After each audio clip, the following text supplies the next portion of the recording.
but they're kind of, as of to present, they're kind of discouraging people from going there. But anyway, you can hear the screams of children, the whispers, just different things going on. It is the creepiest place you can be. It's in the woods, of course. It was back off the road back then, and a definite worthwhile place to go check out. Again, there was a feature film in 2015 about that. It's pretty well known. Like I said, I disagree with that they're saying that the story stemmed from the Lakeview school burning down with the children employees in it. But Gore Orphanage happened before that. So, which is it? I think it's the opposite way myself. So, now we come to one of the most popular, well-known attractions, should I say, in Ohio. The Ohio State Reformatory, also known as Mansfield Reformatory in Mansfield, Ohio, which is not that far from me. So, and believe it or not, that I have not been there, and I need to go. I can't believe I have never been there. Mansfield Reformatory was built between 1886 and 1910 and remained open until 1990. While this facility was used in a number of films, TV shows, and music videos, the most famous, of course, we know was The Shawshank Redemption. Of course, we know that one. Totally awesome. So, onward with that. The history began in 1861 when it was used as a training camp for Civil War soldiers. In 1867, Mansfield was promoted as a candidate for the placement of the new intermediate penitentiary, like a stopover between kind of a reformatory for boys and penitentiary. It was kind of a stop-off. It was a candidate for it. The original main construction began in 1886 and remained so until 1910 due to, of course, funding problems, construction issues, and so on. On September 15th, the reformatory officially opened its doors to its first 150 offenders. Prisoners were brought by train from Columbus and put to work immediately on the prison sewer system and the 25-foot stone wall that surrounded the complex. It remained in full operation until 1990, and that was as a result of a prisoners' class action suit citing overcrowding and inhumane conditions. The East Cell Block remains the largest freestanding cell block in the world. It is 6 tiers high. 154,000 inmates pass through its gates, and that's not in its 94-year history. And that, not to mention the keepers there, the wardens, the guards, the gravediggers, and the rest. As it turns out, some sent to Mansfield never left. They remain unclaimed in a cheerless graveyard just outside the fence. 215 numbered markers lay row after row.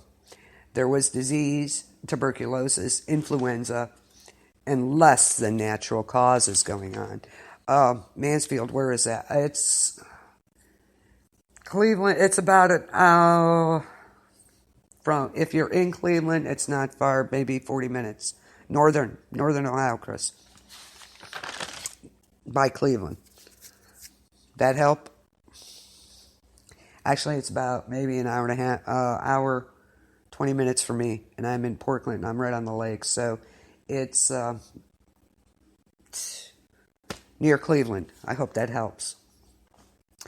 The not-so-natural causes, from the violence all too common inside any prison, the worst occurred well away from the main cell block. It was reserved for a far lonelier place, deep beneath the prison underground, a place called local control or solitary. known by everyone else as the Hole. Near total isolation can crack even the toughest. It can crack all but the toughest characters. One inmate managed to hang himself. Another set himself on fire. Once, two men who were left too long in a single cell. Only one came out. His cellmate was stuffed beneath the bunk. All this, plus the beatings, of course, by the guards and all that. So, lots and lots of stuff going on in this place.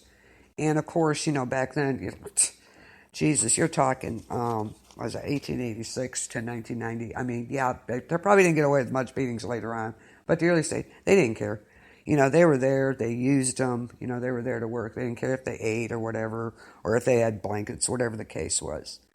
The bloodiest single incident occurred outside its walls, though, in July 1948, when the reformatory farm boss and his wife and daughter were kidnapped and shot to death by two parolees bent on revenge. A six-state manhunt ensued for the so-called Mad Dog Killers. It ended up in a shootout that left one of them dead and one alive. And he got the chair in 1949. Now, this was the beginning of a string of coincidences, bad luck, whatever you want to call it. In 1950, more disaster. This time, the warden himself, in the living quarters, his wife dislodged a gun from a shelf from its hiding place. It hit the floor, it went off, and killed him. It was a fatal wound. And during the next decade, more bad luck. And the warden in his office had a fatal heart attack. And these, so far it's been wardens, bosses. Interesting. All this more than 40 years ago. How then to explain the voices? Shaking the tour guides. Swear they hear a man and woman talking persistently, and chilling to other listeners who think they're alone, only to find themselves eavesdropping on the warden and his wife, locked forever in endless conversation from beyond the grave. How creepy is that? And they do have tours, and I do so want to go. I can't believe I've not been there. I've lived in Ohio all my life. Go figure. Some of these places, like I said, I've been. Others I haven't. And believe it or not, one of the biggest ones, I have not.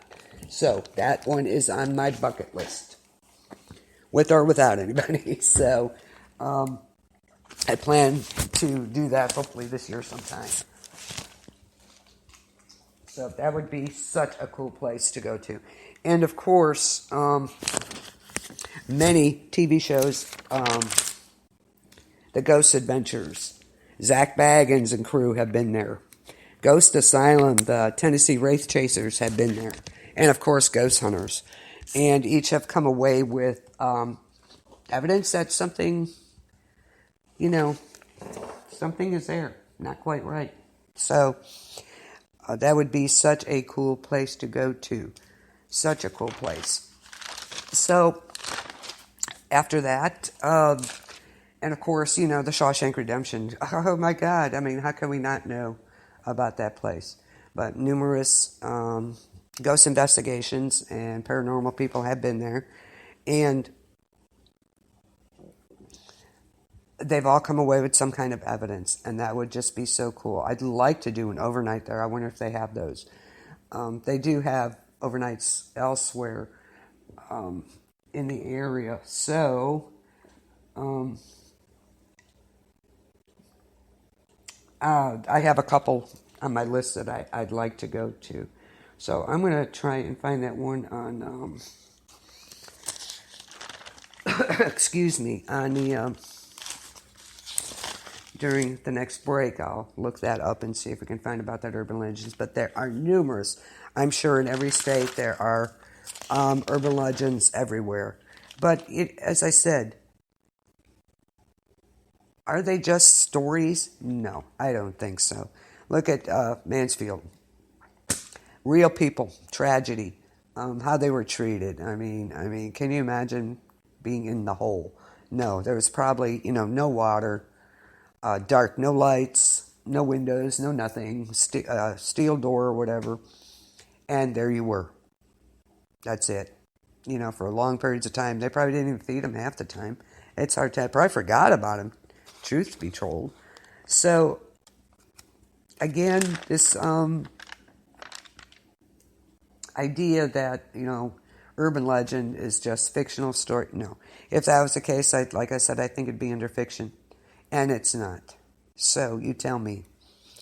So, I'm going to take a quick break. We'll be right back. We're going into urban legends, how and why they start. And I've got, as a matter of fact, before we go to break, I'm going to read another short story. Scary Stories, 3 More Tales That Chill Your Bones, collected from folklore and retold by Alvin Schwartz. So it's a book I have right here. And the next one I'm going to read is The Dead Hand. The village huddled on the edge of a vast swamp. As far as one could see, there were soggy meadows, holes filled with black water, and glistening sheets of wet, spongy peat. Skeletons of giant trees, snags the people called them, rose up out of the muck, their dead branches reaching out like long, twisted arms. During the day, the men in the village cut the peat and hauled it home to dry and sell for fuel. But when the sun went down and the wind, sighing and moaning, came in from the sea, the men were quick to leave. Strange creatures took over the swamp at night, and some even came into the village. That's what everyone said. People were so afraid they would not go out alone after dark. Young Tom Pattison was the only person in the village who did not believe in these creatures. On his way home from work, he'd whisper to his friends, "There's one," and they would jump and run, and Tom would laugh and laugh. Finally, some of his friends turned on him. "If you know so much," they said, "go back into the swamp some night and see what comes of it." "I'll do it," said Tom. "I work out there every day. Not once have I ever seen anything to frighten me. Why should it be different at night? Tomorrow night I'll take my lantern and walk out to the willow snag. If I get scared and run, I'll never make fun of you again." The next night the men went to Tom Pattison's house to see him on his way. Thick clouds covered the moon. It was the blackest of nights. When they arrived, Tom's mother was pleading with him not to go. "I'll be all right," he said. "There's nothing to be afraid of. Don't be foolish like the rest." He took his lantern and, singing to himself, headed down the spongy path toward the willow snag.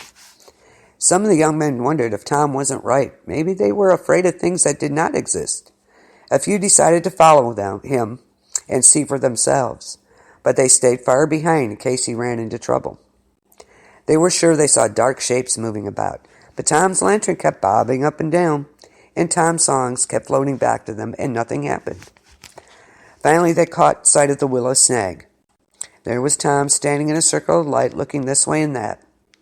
All of a sudden, the wind blew out his lantern, and Tom stopped singing. The men stood stock still in the blackness, waiting for something awful to happen. The clouds shifted, and the moon came out. There was Tom again, only now he had his back pushed up against the willow snag and his arms out in front of him, as if he were fighting something off. From where the men stood, it looked like dark shapes were swirling in around him. Then the clouds covered the moon again. Once more, it was as black as pitch. When the moon came out again, Tom was hanging on to the willow snag with one arm. His other arm was stretched out in front of him as if something was pulling him. It looked to the men as if a rotting, moldy hand with no arm, a dead hand, had grabbed Tom's hand. With one final wrench, whatever had hold of Tom jerked him into the muck. That's what the men said. When the clouds blotted out the moon once more, the men turned and ran through the blackness toward the village. Again and again they lost the path and fell into the muck and water holes. In the end, they crawled back on their hands and knees, but Tom Pattison was not with them. In the morning, the people searched everywhere for Tom. Finally, they gave him up for lost. A few weeks later, toward evening, the villagers heard a cry. It was Tom's mother.